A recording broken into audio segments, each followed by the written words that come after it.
Hi, my name's Harrison. I'm a technician here at B&W Warwick.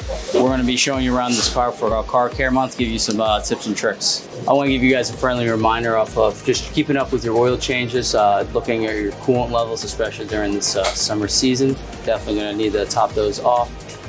Windshield wiper fluids are moving forward with anything with brake related as well. Also, I want to mention to just keep up on your tire depth and what your tire looks like. So right here, measuring this tire, we're looking at a 3.9. So this tire is what I would consider a green. It's good condition. You can tell by the sidewalls that we have no uneven wear, so it doesn't need alignment. The alignment's good. And also, if you were to see that if the rear tires or the fronts were worn more, we would recommend an alignment. So just put that in consideration next time you're coming in.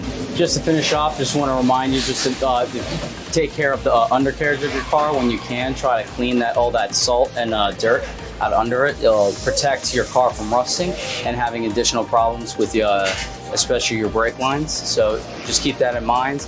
If you need any services done, please bring your car down to B&W Warwick. Thank you.